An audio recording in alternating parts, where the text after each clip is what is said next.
We are the loneliest society there has ever been. There's a study that asks Americans, how many close friends do you have who you could call on in a crisis? And when they started doing it years ago, the most common answer was 5. Today, the most common answer is none.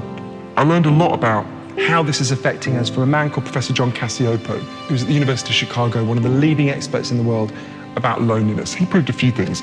First thing he proved is that for a human being acutely lonely is as bad for your health as smoking 15 cigarettes a day.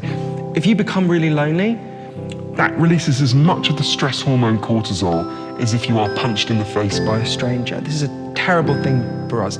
And I asked Professor Cacioppo, well, why is it so devastating for us? And he said to me, why do you and I exist?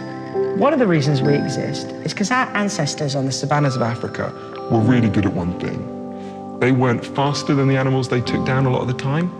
They weren't bigger than the animals they took down a lot of the time, but they were much better at banding together into tribes and cooperating. Just like bees evolved to need a hive, humans evolved to need a tribe.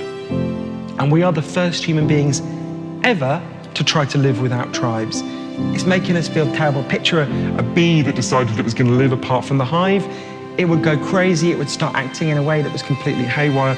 Now imagine telling that bee that it was feeling that way just because of a pollen imbalance in its brain, right? You can see how that would be a bizarre way of thinking. So what I wanted to think about is, given that